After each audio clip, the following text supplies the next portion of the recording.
So in Gears of War 3 multiplayer, we have a new mode, which is new to the franchise, but not new to the shooter genre of Team Deathmatch. And it's important to note that when we put things into Gears, we twist them our own certain way to make it kind of Gears-like. And one thing we've done is it's not just a matter of getting to a certain score and wow, the match is over, that was fun. You essentially deprive the other team of respawns. So what ultimately happens is, for a little while, it's regular Team D, and people are spawning in and they're having fun. Then after a certain point, you run out of lives, and it turns into a last man standing type situation, which results in some great dramatic situations in the playtest lab. On top of all that, we've taken some of our previous modes, and one of them, which was kind of called Submission. It was basically a mode where you kind of try and capture an AI and hold it, right? We've changed that so it's capture the leader. So one player on the Cog is Chairman Prescott, the player on the Locust is Queen Mira. You spawn and you basically have to capture the leader, take him hostage and take him somewhere in the map and just hang on to him for a certain amount of time, which has proven to be quite a bit of fun. On top of it all, we used to have modes like Annex, where it was kind of a territory control mode and things like that, and it kind of was a little fuzzy as far as what the rules were. We've consolidated and changed that and modified it and streamlined it into a mode that's essentially a territory-based mode, where it's king of the hill. So find the circle, hold it, sap it to the points, get a certain percentage point to win, and then it moves to another location, which has provided some very strategic and fun matches for us. So the weapons, of course, are one of the great things people love about Gears of War, and we've added in a sawed-off double-barrel shotgun. And this gun is really like it's a cone of death in front of you. If you go more than a few feet away from somebody, it doesn't do too much damage. But you can actually catch 2 to 3 people in your spread and jib them immediately, which is amazingly gratifying. We wanted a new assault rifle, and so that's why we came up with the Retro Lancer, sort of the Lancer pre the Emergence day. So it's like when the humans were fighting humans. It's got a traditional bayonet, but it's got an awesome charge. You can charge into somebody and throw them like a bale of hay, which is fun.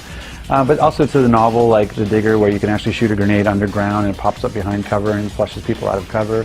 To the new heavy like the One Shot, which is this really heavy sniper that can blow through a Mauler with his shields with a single shot. So we have the full gamut from and then we even did things like changing the pistol, like the Gorgon pistol went from being sort of those burst fire and single fire to now in its sort of the next incarnation it's actually a submachine gun. So it's really good for meat flagging or meat bagging and using the Gorgon.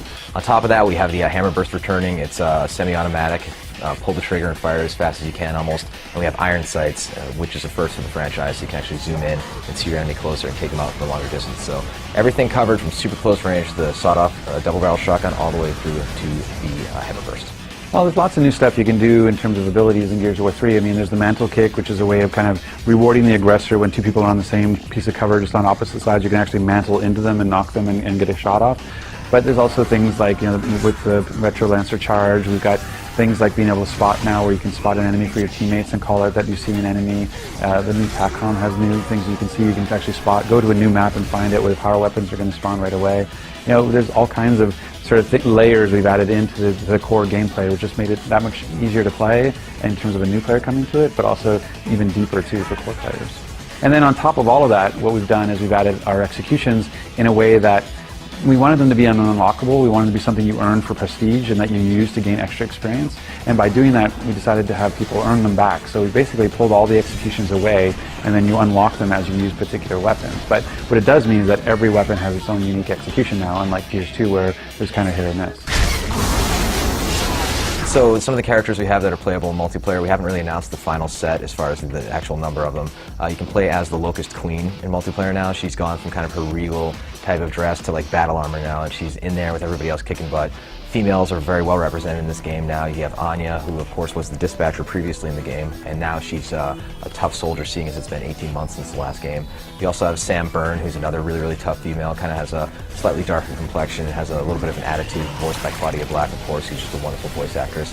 As well as unlockable characters, right? We have, you can play as, Augustus Cole, the Coal Train, right? But you can also unlock his thrashball outfit, being, of course, the sport that he used to play. So seeing this guy who essentially looks like a football player running around and beating the crap out of these locust creatures is immensely gratifying. We hope players want to continue to grind and unlock these things. So we have lots of new maps. I mean, I think so far we've revealed 5 of the new maps that we have, and we have everything from, Trenches, which is sort of a locust-themed map, which has a sandstorm that blows in when you hear the horn roar, to Thrashball Stadium, where Cole used to play, to Overpass, which is a sinking map that over time will actually go into the underground as you're playing. And so it doesn't change the battlefield, but it does give a sort of cosmetic change to the world, and makes the maps feel a lot more interactive and dynamic.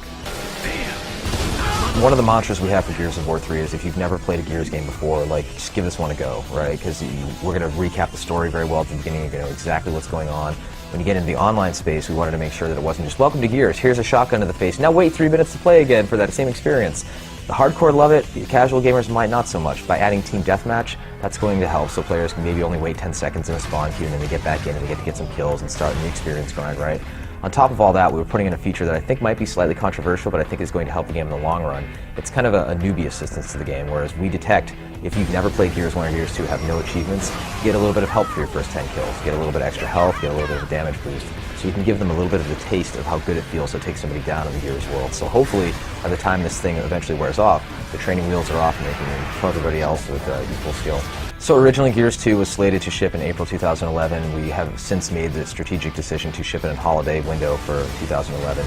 We're really excited about the delay, actually. I mean, I understand why it's frustrating for some of the customers. And from our side, you know, the fact that we were completely on track for an April release, it is a little disheartening from that perspective. We were getting set up and we were starting to really close down the project and getting ready to ship it for April.